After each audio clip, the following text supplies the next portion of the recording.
We're going to talk about the Object Selection Tool.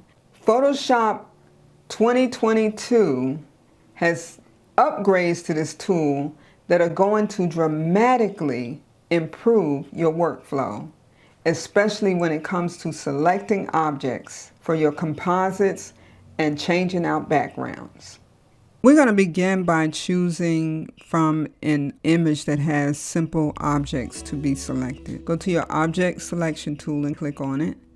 And then once you engage this tool, in the toolbar you should see that Object Finder is checked. Make sure that this is always checked whenever you want to use this tool. As you can see, once you hover over any of the fruit, it highlights it for you. Now, if you want to select the fruit, then you hover over it and then click on your mouse, and it will automatically select that with the marching ants around it, okay?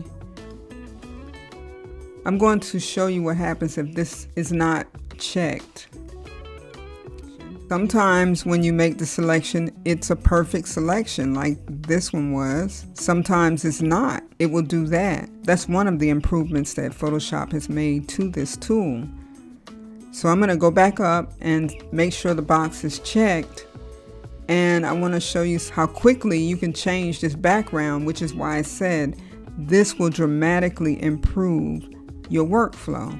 So if you wanted to select all of this fruit, you would just come to the first one, hover over it, and then select it by clicking on it, and then hold down Shift and go to each piece of fruit that you want to select.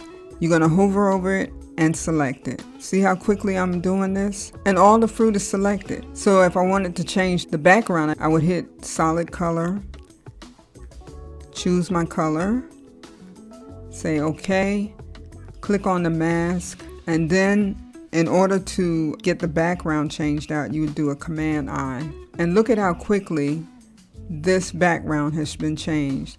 I told you this would dramatically improve your workflow. This time we're going to be working with a more complex image. As you can see, all of the different shapes in the cups. It's unlike the one that we did previously, which were just circles. The first thing you always want to do is make sure you're on the layer by clicking here. Go over to the Object Selection tool, click on that. As before, make sure Object Finder is checked, and it is.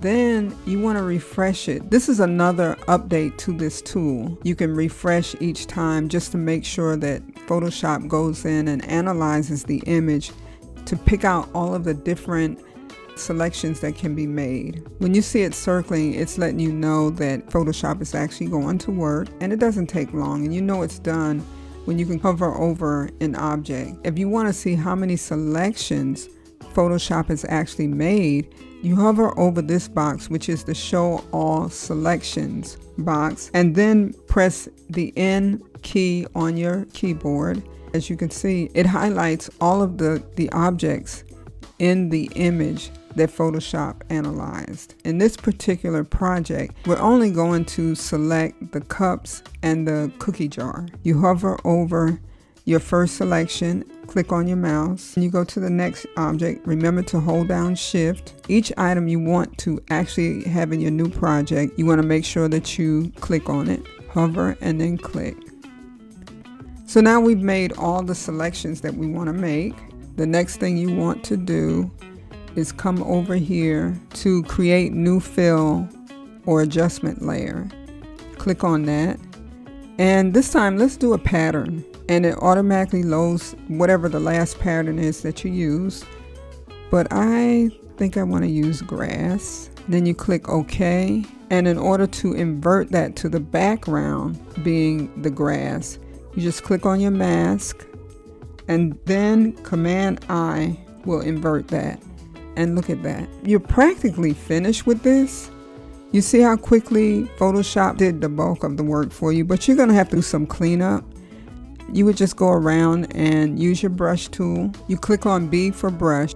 Then you begin to paint in all of the areas that you want to have adjusted. I'm going to make all these adjustments and then I'll be right back. So it's all cleaned up. You see how clean that is? This is just another tool that you can use. This tool really does dramatically improve your workflow. So once again, I thank you so much for watching, and I will see you in the next video.